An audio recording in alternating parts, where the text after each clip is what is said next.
한 주간 잘 지내셨나요? 네, 날씨가 추워져서 그런지 또 감기가 극성이라서 감기 걸린 분들이 좀 많으세요, 지금. 그렇죠? 날씨가 추워지고 있지만 그래도 곳곳에 또 단풍은 아름답더라고요. 우리의 인생도 연약하지만 아름다운 단풍처럼 아름답게 물들어 가기를 바랍니다. 또 우리 아가들 날씨가 추워지는데 주님 품 안에서 따뜻하게 지낼 수 있도록 기도해 주시고, 여러분도 감기 얼른 나으셔서 더 힘있게 즐겁게 생활하시면 좋겠습니다. 설교를 준비하다 보면 어떨 때는 하루 이틀 만에 준비가 될 때가 있고, 또 어떤 때는 목요일 금요일까지 가서도 잘 안 될 때가 있어요. 그럴 때는 참 마음이 힘들거든요. 보통은 주일 설교가 끝나면 그 끝난 오후에 바로 다음 주일 설교를 제가 묵상을 하기 때문에 때로는 화요일 수요일에도 어느 정도 구상이 될 때도 있습니다. 그런데 어떤 때는 며칠을 기다려도 잘 안 될 때가 있어요. 그럴 때는 정말 마음이 많이 어렵습니다. 이번 주가 바로 그런 시간이었는데요. 왜 그럴까 생각을 해보니까 11월에는 제가 마음으로 추수감사 주일 예배를 앞두고 감사에 관한 설교를 해봐야겠다, 이렇게 마음을 먹었었거든요. 그래서 사도행전 말씀을 아예 생각도 안 하고 있다가 아무리 기다려도 하나님께서 말씀을 안 주셔서 사도행전을 다시 보았습니다. 그런데 본문 내용이 7집사를 세우는 내용이잖아요. 제가 생각했던 그 감사에 관한 설교와는 별로 상관이 없어 보이는데 어떻게 해야 할까 고민이 됐습니다. 그렇게 계속 기다리다가 결국 이것이 하나님이 원하시는 말씀이라는 생각을 저에게 주셔서 오늘 이렇게 여러분과 말씀을 나누게 됐습니다. 말씀 속에서 우리가 하나님 마음을 알게 되기를 바라고요. 우리가 집중해야 할 것에 더 집중할 수 있기를 바라고요. 지식이나 이성이나 머리로 동의하고 끝나는 것이 아니라 마음과 의지를 다해서 주님을 신뢰하는 살아있는 믿음으로 우리 자신을 드리는 이 시간이 되었으면 좋겠습니다.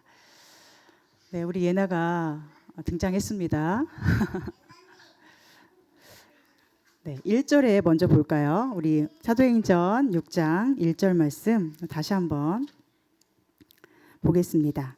시작. 그때에 제자가 더 많아졌는데 헬라파 유대인들이 자기의 과부들이 매일의 구제에 빠짐으로 히브리파 사람을 원망하니. 여기 보면 그때에 제자가 더 많아졌는데 라고 하는데, 그때가 언제일까요?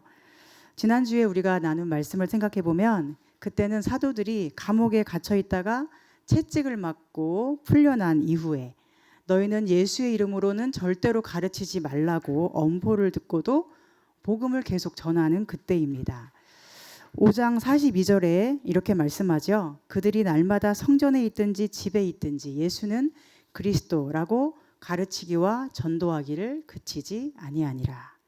즉 교회에서만 그리스도인이 아니었고, 교회에서만 예배드리는 사람이 아니었고, 교회에서만 찬송을 부르는 사람이 아니었다는 것이죠.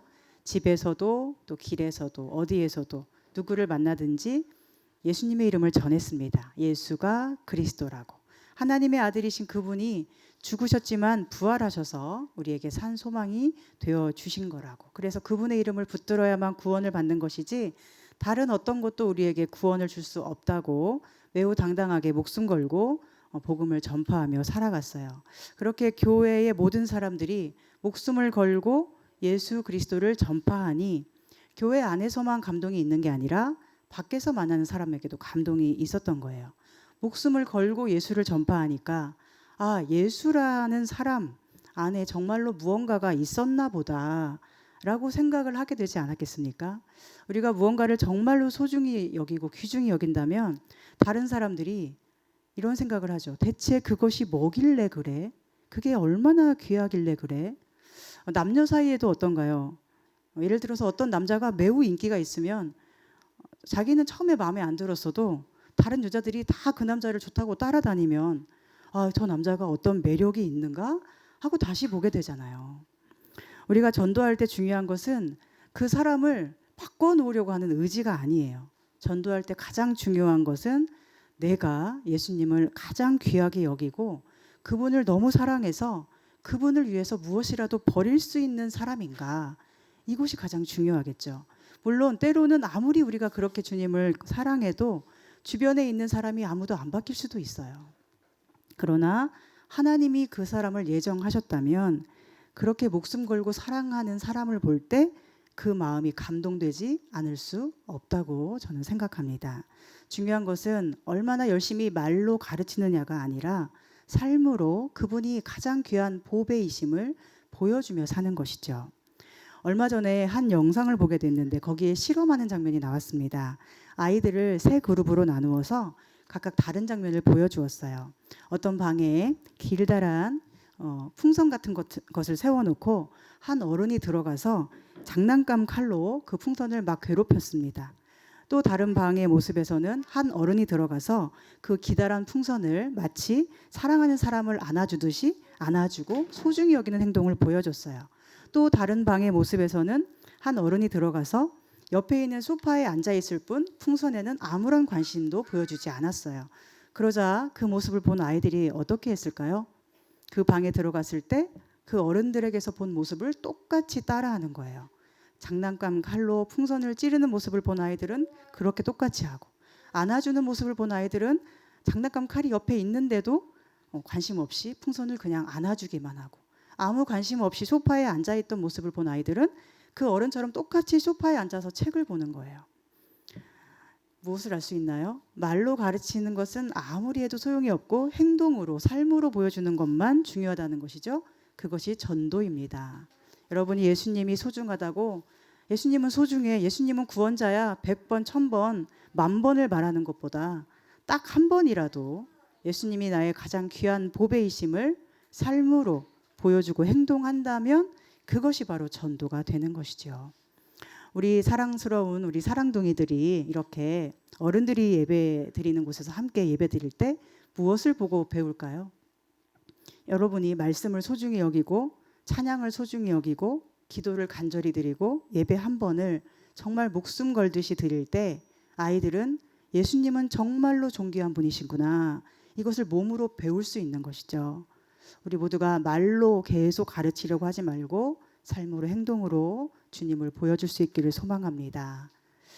주님을 위해서 내 것을 내려놓을 수 있어야 되고, 주님처럼 나를 희생할 수 있어야 되고, 주님처럼 끝까지 인내하며 기도할 수 있어야 한다는 것을 우리 교회와 모든 성도님들이 삶으로 꼭 가르칠 수 있기를 소망하고 축복합니다. 그렇게 삶으로, 행동으로 주님을 귀중하게 여긴 결과 제자가 더 많아졌다고 1절에 나오는 거예요. 문제는 그렇게 교회의 숫자가 늘어나고 부흥하는 상황에서 한 가지, 들어와서는 안 되는 것이 들어왔다는 거예요. 그게 무엇일까요? 바로 원망이에요. 여러분, 원망스러운 일, 원망할 이유는 사실은 수도 없이, 생각하면 수도 없이 많습니다. 여기 보면 원망한 이유가 무엇이라고 하나요? 헬라파 유대인들이 자기의 과부들은 매일의 구제에서 제외됨으로 히브리파 사람들을 원망했다고 합니다. 여기서 헬라파 유대인이란 헬라어를 쓰는 이방인을 의미하고 히브리파 사람이란 본토 백성을 의미하겠죠. 당시 교회는 사람들, 자신의 전부를 드리는 사람들로 인해 돈이 많아졌어요. 그리고 그 돈을 가난한 사람들에게 필요에 따라 공급해 주었습니다. 그런데 그 일을 담당한 사람이 바로 히브리파 사람들이었어요. 그러다 보니까 일부러 빠뜨리려고 한 것이 아니어도 헬라파 사람들의 사정은 잘 모르니까 아무래도 자기들이 사정을 잘 아는 히브리파 사람들을 더 추천하고 구제할 수 있었겠죠. 헬라파 사람들은 자기들이 제외되고 그러니까 차별받았다는 느낌을 받은 것 같습니다. 매일 구제 사역으로 돌봐주어야 먹고 살 수 있는 가난한 사람들인데 자꾸 히브리파 사람들만 챙겨주니까 소외감을 느끼겠죠. 그래서 원망의 감정이 들어왔다고 성경은 기록합니다. 빠짐으로 원망하니, 빠짐으로 원망하니, 이것이 사실은 세상을 살아가는 우리의 모습이죠. 그렇기 때문에 원망할 수밖에 없어. 저는 여기서 원망이라는 단어를 보면서 그래서 하나님이 다른 말씀을 주시지 않고 이 말씀을 전하게 하셨구나, 이런 생각을 했습니다. 원망할 이유와 상황은 생각하면 할수록 끝도 없이 펼쳐지는 것 같아요. 그러므로 원망스러워 하는 것입니다. 저도 돌아보면 원망할 이유가 감사할 이유보다 훨씬 더 많은 사람이었어요. 이건 잘못된 거야, 이건 부당해, 이건 억울해, 이런 생각이 드는 순간은 살아오면서 정말 수도 없이 많았던 것 같아요. 그런데 그것은 어쩌면 당연한 일일지 모릅니다. 왜냐하면 우리가 사는 이 세상은 죄로 타락했기 때문이에요. 만약 이 세상이 사자들이 어린 양과 뛰놀고 어린이가 독사굴에 손을 넣어도 물지 않는 하나님의 나라라면 억울하고 부당하다 느끼는 일이 있을까요? 그러나 이 세상은 죄로 오염되었고 또 죄로 물든 인생들이 가득하기 때문에 우리가 조금이라도 믿음으로 무장되어 있지 못하면 늘 원망이 되고 억울한 일이 가득한 것입니다. 그런데 원망하는 것이 무서운 이유가 있어요. 그것은 원망이 단지 사람을 향하는 것이 아니라 결국 하나님께 향하는 화살이 되기 때문이에요. 오늘 본문에서도 헬라파 유대인들은 당시 교회 안에서 별로 힘이 없었습니다. 교회 안에서 힘을 가진 본토 유대인들, 히브리파 사람들에게 원망의 화살을 쏠 수밖에 없었어요. 그러나 문제는 그 화살이 결국은 교회의 주인이신 예수님께로 향하고 그리고 우리 인생의 주인이신 하나님께로 향하게 된다는 것이 심각한 문제인 것입니다. 물론 차별당하고 부당한 대우를 받아도 원망해서는 안 돼라고 말하는 것이 아니에요. 세상의 죄로 오염된 사람들에게서 우리가 차별당하고 부당한 대우를 받을 때 우리는 자기도 모르게 하나님을 원망하게 된다는 것이 문제입니다. 하나님은 날 사랑한다면서 왜 저런 인간들을 저렇게 내버려 두지? 하는 것이죠. 하나님이 나를 인도하시면서 왜 이딴 길로 인도하시는 거지? 하는 거예요. 하나님이 사랑하신다는 것도 세상처럼 똑같이 어쩌면 차별적인 사랑처럼 조건적인 사랑처럼 생각해 버립니다. 그래서 원망이 자기도 모르게 하나님을 향하게 되는 것이 너무나 심각한 문제예요. 특별히 지금 드러난 원망의 이유는 무엇입니까? 결국 돈 때문이에요. 구제 사역에서 빠졌다고, 돈을 안 주었다고, 돈에 차별당했다고 원망한 것입니다. 오늘 우리가 자본주의 세상에 살아가면서 품게 되는 원망의 마음도 대부분은 돈에서 기인할 것입니다. 금수저를 물고 태어나지 못해서, 흙수저여서, 아니면 저처럼 수저 자체가 없었기 때문에 삶이 원망스럽고 이렇게 태어나게 만든 하나님이 원망스럽고 그럴 때가 얼마나 많습니까? 그런데 가만히 들여다보면 이러한 원망은 결국 믿음의 문제임을 알 수가 있어요. 믿음이 무엇입니까? 믿음이 뭐예요? 믿음이란 하나님이 나를 예정하시고 선택하시고 이 땅에 목적을 가지고 보내셨다는 것입니다. 믿음이란 죄악에 빠져 죽은 인생을 긍휼히 여기셔서 하나님이 구원하시고 자녀로 삼아주셨다는 것이에요. 믿음이란 죄인이어서 뭘 해도 구원받을 수 없는 나를 위해서 하나님의 독생자 예수님이 십자가에 달려 피 흘려 죽으셨다는 것입니다. 믿음이란 하나님이 나를 사랑하셨고 지금도 사랑하시고 앞으로도 영원히 사랑하신다는 것을 믿는 것입니다. 우리 눈이 보기에는 앞이 캄캄하고 진흙탕에 뒹구는 것 같아도 하나님께서 이 길을 지나서 반드시 구원과 영광으로 인도하실 것을 믿는 것이 우리의 믿음이죠. 즉 이 모든 것을 다 한마디로 요약한다면 무엇일까요? 믿음이란 내 삶이 내 것이 아니라 하나님의 것임을 인정하는 것입니다. 하나님의 계획과 뜻과 인도와 보호 아래 하나님의 부르신 목적대로 살아가다가 하나님 앞에 온전히 드려지는 것이 우리 인생이구나, 이것을 인정하는 것이 믿음이에요. 그러니 우리에게 믿음이 정말로 있다면 원망스러울 일은 있을까요? 없을까요? 없어지는 거예요. 예를 들면 지금 취업이 안 되더라도 내 삶을 통해 하나님이 하실 일이 분명히 있고 이런 나를 하나님이 너무나 사랑하심을 믿는다면 원망할 일이 아닌 거죠. 또는 내가 평생 공들여 쌓아놓은 소중한 것, 그것이 물질이든 아니면 인간관계이든 그것을 가장 소중한 것을 빼앗아 가셨다 해도 정말로 내 삶이 하나님의 것임을 인정하는 믿음이 있다면 우리는 원망이 아닌 하나님을 향한 신뢰 때문에 그 신뢰 안에서 감사할 수도 있는 거예요. 문제는 우리가 자꾸만 내 입장에서 내 인생을 내 것이라고 여기면서 모든 상황의 주인이 되어 스스로 판단하려는 데 있습니다. 그러나 바꾸어 내 것이 아닌 하나님의 것으로 생각해 보세요. 내 몸, 내 건강 하나님의 것이잖아요. 그러면 원망스러울 일이 없는 거예요.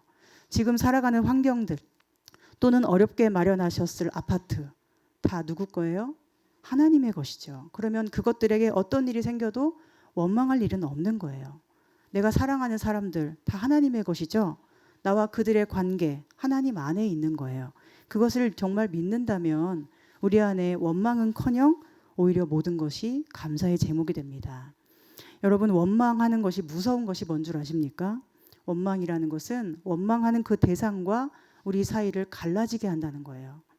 지금 헬라파 유대인들이 히브리파 사람을 원망하죠. 그러면 어떤 일이 벌어지나요? 교회 안에서 두 부류가 갈라져 싸우게 됩니다. 이전에는 계속 늘 한 마음이었어요. 한 마음으로 물건을 통용하고 한 마음으로 사랑했어요. 한 마음으로 늘 기도했던 그들이 돈으로, 그래서 원망으로 분열될 위기에 놓인 거예요.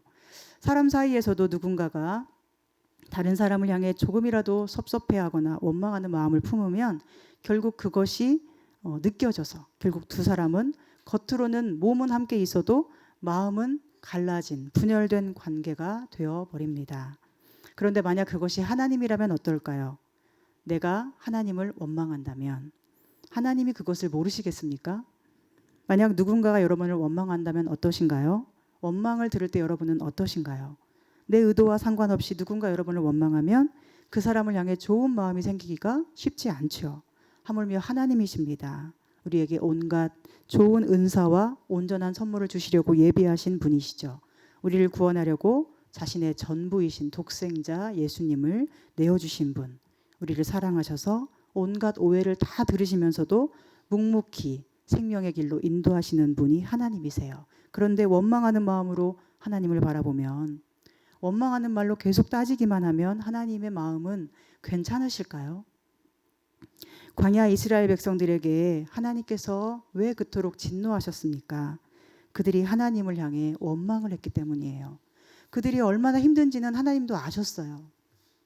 하나님 저 너무 힘들어요 하면 그 말을 모른 척하는 하나님이 아니셨어요. 마음이 힘들고 몸도 힘들고 아프고 지쳐 쓰러지면 그 사람을 버리는 하나님이 아니세요.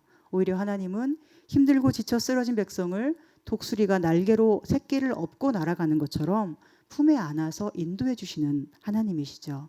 그런데 문제는 자꾸만 자기가 주인이 되고 싶은 백성들, 그들이 왜 이렇게 인도하시는 거야? 도대체 하나님 뭐 하는 분이야? 이런 식으로 원망을 하니까 하나님이 그렇게도 화가 나신 게 아니겠습니까? 자기가 주인이 되려고 하니까 원망이 되는 거예요. 그래서 심지어 하나님은 그들과 아예 관계를 끊으시려고 모세를 통해 따로 백성을 만들겠다고도 말씀하셨잖아요. 힘들어요 라고 말하는 것과 원망한다는 것은 이렇게 다른 것입니다. 힘들다는 것은 힘들지만 여전히 하나님은 나의 하나님이시고 저는 하나님의 것입니다 라는 전적 신뢰가 들어있는 거예요. 그러나 원망은 나는 내 것이지 하나님의 것이 아니고 내 삶을 내 방식대로 인도하고 싶은 주인의식이 그 속에 들어있는 것입니다. 결국 이것은 하나님을 신뢰하지 못하는 것이고 하나님과의 관계가 틀어질 수도 있는, 깨어질 수도 있는 관계에 심각한 타격을 주는 것입니다. 저는 앞에서도 말씀드렸지만 정말 감사할 수 없는 많은 환경을 거치며 살아왔어요. 어릴 때 저희 부모님은 예수님 믿기 전에는 늘 싸우셨고 아버지는 거의 매일 술에 취해서 술주정을 하셨습니다. 그때 한 방에 다 지냈는데 저는 아버지가 술 취해 오시는 날에는 늘 자는 척을 해야 됐어요. 너 자는 척하고 있지? 하면 또 일어나서 술주정을 들어야 되고 어머니는 아버지의 술주정과 그 폭력에 집 밖으로 피신한 적이 한두 번이 아니었어요. 어릴 때 어머니께서 가출을 하신 적도 있습니다. 그래서 저는 저를 버렸다고 생각했습니다. 오랜 시간 그것이 상처가 되어서 어머니를 향한 애증이 저에게 깊이 남아 있었어요. 나중에 이제 암에 걸려서 돌아가시게 됐는데 돌아가시기 몇 달 전까지도 그 문제가 제 마음에 해결이 되지 않아서 이렇게 말씀드린 적이 있어요. 엄마, 그때 왜 날 버렸어? 엄마가 나를 버렸잖아. 저는 속에 응어리를 남겨두고 싶지 않은 마음에 그렇게 말씀드렸을 때 어머니께서 저에게 미안하다고 거의 처음으로 사과를 하셨고 그렇게 사과하신 어머니께서 하나님 품으로 가실 때는 저는 얼마나 마음이 아프고 또 죄송스러웠는지 모릅니다. 중3 때 학업을 위해서 어쩔 수 없이 시내에 있는 교회에 들어가야 했는데 그 교회에는 하나님의 은혜가 별로 없었던 것 같아요. 왜냐하면 잘하면 칭찬을 받지만 잘못하면 핀잔과 지적을 받고 또 심지어는 폭력까지 경험한 적도 있습니다. 그것도 어른들은 다 목사 또는 전도사였는데 폭력이 정당화되는 그런 분위기였어요. 그것이 저에게 큰 상처가 되어서 마음이 치유되는데 오랜 시간이 걸렸습니다. 모든 것을 저의 탓으로 돌리는 죄책감이 오래 지속되었어요. 그래서 저는 교회 안에 오래 살았으면서도 은혜를 누리지 못했고 나중에 전임 사역을 하면서도 교회 안에 있지만 늘 세상과 다름이 없는 비은혜의 세상, 즉 은혜 없는 세상을 살았던 것 같습니다. 여자라서 또 출신이 어느 지역이라서 배경이 안 좋아서 줄이 없어서 등등의 차별이 늘 있었던 것 같아요. 그리고 저의 친척들 중에는 따뜻한 사람들이 거의 없었어요. 부모님이 두 분 다 돌아가셨는데도 대부분은 무관심하거나 또는 관심을 가지는 분은 차가운 말, 사나운 얼굴로 저에게 다가왔어요. 남들은 흙수저라서 힘들다고 말하곤 하는데 저는 흙수저라도 있으면 좋겠다고 생각할 수밖에 없는 무수저였던 것 같아요. 남들은 세상에서 힘들었어도 교회에서 좋은 목사님, 좋은 선생님을 만나 행복했다고 하는데 저는 교회 안에 들어와 살면서도 그런 분을 거의 만나보지 못하는 것 같아요. 그러다 보니 억울한 마음, 원망스러운 마음은 늘 제 안에 도사리고 있었습니다. 그러니 늘 똑바르게 하고 싶었고 또 똑바르지 못한 사람에게는 저도 모르게 비난하는 생각이 있었던 것 같아요. 그러나 제 안에 기적적으로 믿음이 들어오면서 저는 비로소 원망과 비난의 마음을 벗어나서 감사하는 마음을 회복할 수 있었어요. 그리고 사람을 있는 그대로 바라볼 수 있는 평온함을 회복할 수 있었습니다. 어떤 믿음이 그렇게 만들었을까요? 하나님이 저의 삶을 처음부터 시작하셨고 인도하셨다는 믿음이에요. 하나님이 저를 사랑하셔서 구원하셔서 자녀 삼아 주셨다는 믿음이 모든 것을 원망할 수밖에 없던 제 삶을 감사로 바꾸어 놓은 것입니다. 여러분, 제가 감사한 것은 이전보다 어떤 상황이 좋아져서거나 어떤 사람들이 곁에 있어서가 아니에요. 이전보다 좋은 사람들을 만나서가 아니에요. 사실 사람이나 상황은 언제든지 변할 수 있습니다. 아무리 소중하고 사랑하는 사람이라도 그가 언제 변할지 모르죠. 그리고 그가 언제 떠날지도 몰라요. 하나님이 그분을 언제 데려가실지도 모릅니다. 그러니 사람 때문에 감사하다면 그것은 유한하고 사라지는 거예요. 또는 우리 상황이 좋아져서 감사하다면 그것도 유한하고 변하는 것이죠. 언제 사라질지 모르는 감사입니다. 그러나 우리가 만약 믿음으로 감사할 수 있다면, 하나님으로 인해 감사할 수 있다면 그 감사는 영원한 감사가 되는 거예요. 왜냐하면 하나님은 영원한 분이시고 하나님의 사랑도 영원한 사랑이기 때문입니다. 어느 찬양 가사처럼 높은 산이 무너져도 하나님의 사랑은 변치 않아요. 안전하다 여기고 피신했던 모든 성이 허물어져도 하나님의 사랑은 영원합니다.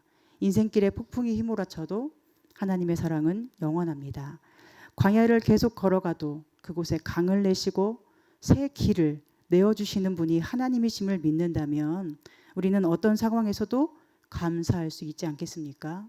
나의 삶은 내 것이 아니라 하나님의 것이고 우리는 하나님과 함께 영원히 거할 존재이기 때문이에요. 결국 중요한 것은 무엇일까요? 날마다 믿음을 회복하는 것입니다. 어떻게 회복할 수 있나요? 여러분, 믿음을 어떻게 회복하시나요? 맞아요. 말씀과 기도로 십자가 앞에 날마다 서는 것입니다. 십자가는 나를 향한 하나님의 완전한 사랑이기 때문이에요. 말씀과 기도로 십자가의 사랑 앞에 힘을 다해 서 있을 때 우리는 어떤 상황에도 원망이 아닌 감사로 하나님과 함께 살아갈 수 있는 것입니다. 오늘 본문에서도 사도들이 무엇에 집중하나요? 4절에 보면 오로지 기도하는 일과 말씀 사역에 힘쓰리라 합니다. 돈 문제 때문에 분열이 일어날 위기 앞에서 사도들은 어떻게 이 돈 문제를 더 잘 해결해 볼까 연구한 게 아니라 어떻게 우리가 하나님 앞에 다시 설 수 있을까를 생각한 거예요. 그래서 사도들은 오로지 기도하고 말씀 사역에 힘쓸 테니 당신들이, 즉 성도님들이 사람을 추천하라고 합니다. 자기들이 말씀과 기도 외에 다른 것에 분주하고 신경을 쓰다 보니 교회가 어려움을 만난 거라고 자기들이 잘못했다고 고백하는 거예요. 2절부터 4절입니다. 12사도가 모든 제자를 불러 이르되 우리가 하나님의 말씀을 제쳐놓고 접대를 일삼는 것이 마땅하지 아니하니 형제들아 너희 가운데서 성령과 지혜가 충만하여 칭찬받는 사람 7을 택하라. 우리가 이 일을 그들에게 맡기고 우리는 오로지 기도하는 일과 말씀 사역에 힘쓰리라 하니. 아멘. 자기들이 마땅하지 않은 일을 했다는 거죠. 그리고 겉으로 보기에는 돈 문제처럼 보이는 이 일을 교회의 본질인 말씀과 기도의 문제로 바라봅니다. 우리가 말씀과 기도에 충실하지 못해서 이런 일이 생겼다 고백합니다. 너희가 사람을 택하라 요청합니다. 그러면 그들에게 맡기겠다 말합니다. 여기서 알 수 있는 것은 무엇일까요? 사도들이 얼마나 그 교회를 하나님의 것으로 여겼는가를 보여줍니다. 만약 교회와 그 교회의 풍성한 재정이 자기들의 것이라 여겼다면 결코 맡길 수 없었을 거예요. 그리고 불만과 원망이 있는 사람들에게 당신들이 사람을 택하면 맡기겠습니다, 이렇게 말하지 못했을 거예요. 자기들이 어떻게든 사람 세우는 일에 관여하고 싶어 했겠지요. 그러나 교회도 또 자신들도 모두가 다 하나님의 것이기 때문에 그들은 하나님께 집중하기로 결단하고 모든 것을 하나님께 맡깁니다. 일이 어떻게 되든지 모든 것이 하나님의 것임을 신뢰하며 맡길 수 있었던 거예요. 그리고 그 일을 맡은 형제들도 어떻게 합니까? 사도들은 성령과 지혜가 충만하여 칭찬받는 사람 7을 택하라고 했는데, 형제들이 택한 사람들을 기록한 것을 보면 믿음과 성령이 충만한 사람 7을 택합니다. 무슨 차이가 있죠? 사도들은 성령 충만할 뿐 아니라 지혜롭게 일을 처리할 사람을 생각했어요. 그러나 형제들은 단지 일을 잘 처리할 머리 좋고 이성적이고 지혜로운 사람이 아니라 믿음이 충만하고 성령이 충만한 사람을 추천한 거예요. 왜냐하면 사도들과 함께 있는 모든 형제들, 즉 성도들 또한 가장 중요한 삶의 기준은 예수 그리스도였기 때문이에요. 그들이 세운 사람들을 보면 스데반과 빌립이 나중에 활동하는 모습이 기록되어 있는데, 그들은 어떤 사람들입니까? 그들은 주를 위해 목숨을 걸고 사는 사람들이잖아요. 여기서 무엇을 알 수 있나요? 사도들에게 7 집사를 추천한 사람들의 마음의 가장 중요한 기준은 그가 하나님 중심의 사람인가? 그가 예수 그리스도를 위해 목숨을 거는 신앙인인가? 하는 것이었다는 것입니다. 이것은 단지 교회에서 사람을 세우는 일에 관한 말씀만은 아니에요. 물론 교회 안에서 사람이 세워질 때, 즉 항존 직분자가 세워질 때 가장 중요한 것은 머리 좋고 말 잘하고 실력 좋은 사람이 아니고 믿음과 성령이 충만한 사람이어야 되잖아요. 예를 들어서 재정을, 우리 교회는 워낙 재정이 적다 보니까 뭐 맡길 재정도 없지만, 만약에 풍성해져서 재정을 누군가 맡는다면 어떤 사람이 맡아야 되나요? 은행에서 근무했던 사람이 맡아야 되나요? 보통은 그렇게 하죠. 그런데 그렇게 하면 안 되고, 어떻게 교회의 재정을 하나님 뜻대로 잘 사용할지를 늘 기도하며 말씀 안에서 구하는 사람이어야 제대로 세워진 사람일 것입니다. 심지어는 주를 위해 자신의 전 재산까지도 드릴 수 있을 만큼의 신앙을 가지고 있어야 교회 재정을 맡길 수 있을 거예요. 초대교회가 그렇게 했습니다. 그러나 교회를 넘어서 오늘 우리 개인의 삶에서도 이것은 동일하게 적용될 수 있습니다. 삶의 위기가 오고 우리 마음에 원망이 꿈틀거릴 때 우리는 이 문제가 도대체 왜 이러지? 하면서 문제에 집중할 게 아니라 하나님 앞에 다시 서야 합니다. 인생에 회의감이 들고 내가 뭐 하는 사람인 거지? 이런 생각이 들 때는 다시 주님의 십자가 앞에 서서 내 인생의 주인이 누구인가 하는 그 본질적인 질문으로 다시 돌아가야 합니다. 하나님 앞에 서면 우리는 우리가 해결해야 할 문제가 중요한 것이 아니라 하나님과의 관계 해결이 훨씬 더 중요하고 시급함을 알게 될 것입니다. 십자가 앞에 서면 우리는 뭔가를 해결할 능력이 없어서 괴로워할 것이 아니라 주님의 성령으로 내가 충만하지 못해서 모든 것이 틀어지고 있었음을 깨닫고 성령 충만하지 못함을 괴로워하게 될 것입니다. 하나님 앞에 매일 그렇게 서서 자신을 바라보고 인생의 주인을 바라보고 성령 충만함을 간절히 기도할 때 우리는 성령의 채우심으로 마음이 부요해져서 모든 문제보다 훨씬 큰 하나님의 사람으로 살아가는 자신을 볼 수 있게 될 것입니다. 문제 앞에서 오직 하나님 앞에 다시 섰던 사도들을 통하여 돈 문제로 위기에 빠질 뻔한 교회가 다시 제자리를 찾았습니다. 말씀과 기도라는 가장 중요한 본질이 회복되자 정말로 주를 위해 목숨을 걸 수 있는 사람들이 충성스러운 집사로 세워지게 되었어요. 그리고 그 집사들은 모두 헬라식 이름을 가진 것으로 볼 때 히브리파가 아닌 헬라파 중에서 세워진 것으로 볼 수 있습니다. 즉 교회 안에 있던 모든 형제들은 당시 차별받는 기분에 원망할 수밖에 없었던 그 연약한 자들을 우선적으로 생각해 줄 수 있는 주님의 마음을 품고 있었다는 거예요. 그래서 7명의 집사들을 다 헬라파 중에서 선출할 때에도 아무런 불만 없이 기쁘게 추천할 수 있었던 것 같습니다. 여러분, 여기서 우리는 교회가 어떤 곳인지를 생각해 볼 수 있겠죠. 교회는 언제나 연약한 사람이 우선되어야 하는 곳입니다. 왜냐하면 교회는 회사가 아니라 가정과 같은 곳이기 때문이에요. 가정에서 연약하고 아픈 아이가 있으면 모든 가족이 그 아이를 중심으로 움직이잖아요. 그 아이를 버리는 것이 아니라 더 아껴주고 돌봐주잖아요. 교회는 연약한 아이, 부족한 사람, 가난하고 병든 사람이 세상 기준과 가치관으로 상처받지 않고 그리스도의 사랑으로 안겨서 돌봄을 받는 곳입니다.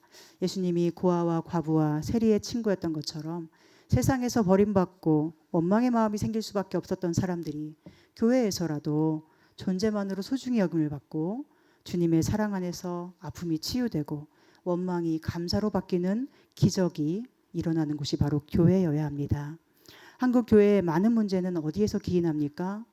돈이 들어와서 주인 노릇할 때 문제가 생기죠. 또 권력이 들어와서 주인 노릇할 때 문제가 생깁니다. 돈과 권력 앞에 사람들이 줄을 서고 서로 갈라질 때 문제가 생겨요. 연약한 사람, 병든 사람, 가난한 사람들은 설 자리가 없어지는 곳이 될 때 거기는 온갖 차별과 원망이 뒤섞인 세상과 다름없는 집단이 되어버립니다. 그러나 연약한 사람, 돈 없는 사람, 힘없는 사람, 병든 사람, 세상 소망이 다 끊어진 사람이 그런데도 전혀 차별받는 기분을 느끼지 않는 교회라면, 그리고 그런 교회를 위해서 힘이 있고 돈이 있고 건강한 사람이 자신을 예수님처럼 희생할 수가 있다면 그런 교회는 문제가 생길 틈이 없는 것이죠. 왜냐하면 이미 하나님 나라를 이루고 있기 때문이에요. 저는 우리 교회가 그런 교회가 되었으면 좋겠고, 교회 안에 속한 어느 누구도 돈이나 권력이나 세상의 기준으로 평가받지 않기를 소망합니다. 오히려 연약하고 결핍이 있는 사람들을 위해서 강하고 힘 있는 사람이 마음을 모아줄 수 있는 교회가 되었으면 좋겠어요. 오늘 사도들과 형제들이 그런 것처럼 말입니다. 원망할 수밖에 없던 헬라파 유대인들을 위하여 그들을 대변할 수 있는 사람으로 집사를 추천한 것처럼 말입니다. 그러나 형제들이 추천한 사람들은 단지 연약한 자의 대변인이 될 사람이 아니라, 자기 입맛에 맞는 사람이 아니라 오직 그 기준은 믿음과 성령 충만이었다는 것을 꼭 기억해야 할 것입니다. 그리고 그들이 그렇게 할 수 있었던 것은 당시 교회를 이루던 모든 성도의 중심에 오직 하나님이 계셨기 때문임을 우리가 꼭 기억했으면 좋겠습니다. 오늘 여러분은 하나님을 중심으로 살고 계십니까? 7절에 보면 그때부터 하나님의 말씀이 점점 더 왕성하여 예루살렘에 있는 제자의 수가 더 심히 많아지고 허다한 제사장의 무리도 이도에 복종했다고 기록합니다. 하나님을 중심으로 마음을 합하고 살아간 결과가 이렇게도 좋은 열매를 맺었다는 것이죠. 그러나 중요한 것은 이렇게 좋은 결과를 위해서 한번 하나님 중심으로 살아봐야지 하고 마음 먹는 게 아니죠. 결과와 목적이 오직 하나님이 되셔야 되는 것이지, 다른 어떤 좋은 목적을 위해서 하나님 중심으로 살아봐야지 하는 것은 잘못된 것입니다. 우리가 살아가는 순간에도 중요한 것은 그냥 하루하루를 하나님 중심으로 살아가는 거예요. 내가 어떤 사람이 되려고, 어떤 목적을 이루려고, 어떤 좋은 것을 성취하려고, 그럼 하나님 중심으로 한번 살아봐야겠다. 이것은 잘못된 것 아닙니까? 다만 우리는 하루하루 하나님 앞에서 내가 하나님의 것이라는 사실을 확인하면 되는 것입니다. 하루하루 말씀과 기도로 자신을 돌아보는 것이 중요해요. 그리고 십자가 앞에서 하나님이 나를 얼마나 사랑하시는지 그것을 늘 바라봐야 합니다. 하나님이 나를 얼마나 보배롭고 존귀하게 여기시는지 그것을 늘 묵상하고 마음을 매일 회복해야 합니다. 지금까지 하나님이 함께 해오셨다는 것을 생각하고 앞으로도 어떤 일이 있어도 절대로 버리지 않으실 하나님을 신뢰하며 사막에도 강을 내시고 광야에서 새 일을 행하시는 하나님을 기대할 때에 우리 안에는 저절로 원망 대신에 감사가 솟구쳐 흘러나올 것입니다. 저는 하나님께 정말로 감사한 것이 많아요. 여기 계시는 한 분 한 분을 보내주신 것도 너무나 감사하고, 저처럼 부족한 목사를 정말 말도 안 되는 상황들을 통해서 개척의 길로 인도하신 것도 감사하고, 그 모든 상황을 이겨내도록 힘주신 것도 감사하고, 또 고통스러웠던 어린 시절부터의 모든 순간 속에서도 항상 함께 하심을 알게 하셔서 다른 길로 가지 않고 주님 안에서 살아가게 하신 것이 감사합니다. 그러나 그 중에서도 가장 감사한 것은 하나님이 저를 만세전부터 택하셔서 생명책의 이름을 기록해 놓으셨다는 믿음이 제 안에 있기 때문이에요. 어떤 기적보다, 어떤 능력보다, 어떤 자랑보다 더 소중한 것은 하나님이 저를 자녀로 삼아주셨다는 사실입니다. 이 사실을 이길 기쁨은 세상에 아무것도 없는 거예요. 사랑하는 여러분, 이제 11월 감사의 계절을 보내고 있습니다. 우리가 생각했던 계획들이 우리 뜻대로, 우리 소원대로 성취되지 않았다 해도 우리가 하나님의 사랑받는 소중한 자녀라는 사실로 인해서 감사할 수 있기를 바랍니다. 우리 교회가 세워진 지 벌써 5개월째 접어들었어요.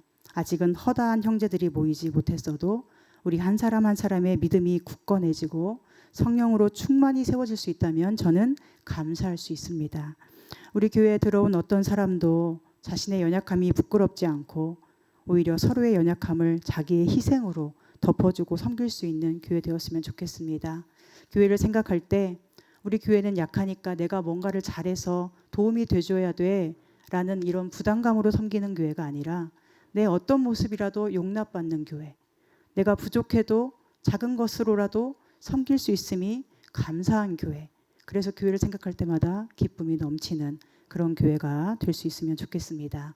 그렇게 늘 하나님을 중심으로 교회가 견고해지기를 바라고 여러분의 삶의 기준도 늘 하나님 그리고 예수 그리스도 되시기를 소망합니다. 항상 주님 말씀 안에서 여러분의 가치를 회복하시고 십자가의 사랑이 우리를 감싸주고 계신다는 사실로 인해서 어떠한 상황에서도 승리하실 수 있기를 소망합니다. 마지막으로 골로새서 2장 15절 말씀은 이렇게 십자가의 능력을 소개하고 있어요. 우리가 이것을 기억했으면 좋겠어요. 통치자들과 권세들을 무력화하여 드러내어 구경거리로 삼으시고 십자가로 그들을 이기셨느니라. 오늘 여러분을 무력하게 만드는 세상 권세와 돈과 권력의 힘을 주님은 십자가로 오히려 무력하게 만드셨고, 여러분을 부끄럽게 하고 너는 돈 없어, 너는 힘 없어, 너는 쓸데없어 라고 말하며 상처 주는 세상을 오히려 주님은 십자가로 이기시고 그들을 구경거리 삼으셨다고 말씀하고 있어요. 십자가의 사랑과 능력이 내 것이라는 믿음이 우리 안에 더 확고해져서 세상의 권세와 영광을 통해서 조롱하는 사탄의 관계를 꿰뚫어 볼 수 있기를 바랍니다. 오직 십자가의 은혜로 하나님의 자녀 되었음을 감사할 수 있기를 바랍니다. 이번 한 주간에도 세상을 이기신 예수님의 십자가 앞에 날마다 서서 자신의 소중함을 말씀과 기도로 늘 회복하고 신실하신 하나님으로 인하여 감사가 넘치는 저와 여러분 되시기를 간절히 소망하고 축복합니다. 기도하겠습니다. 하나님, 오늘 우리가 감사할 수 있는 것은 삶의 어떤 조건이 변화되어서가 아니라 하나님께서 사랑하시고 십자가의 사랑이 바로 나의 것이 되었기 때문임을 고백합니다.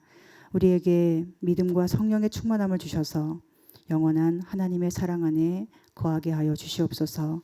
우리가 비록 부족하고 연약해도 주님의 용납하여 주심을 기억하면서 서로를 더 감싸 안고 용납하며 하나님 나라를 이루어가게 해 주시옵소서. 우리 삶의 중심이 오직 하나님 되시기를 소망합니다. 우리 삶의 주인이 내가 아니라 하나님이 되시기를 소망합니다. 하나님을 중심으로 하나님을 목적으로 우리가 살아가는 동안에 항상 십자가 사랑을 붙들고 가게 하시고 그 구원의 능력과 은혜로 인하여 항상 감사가 넘치게 하여 주시옵소서. 예수님의 이름으로 기도합니다.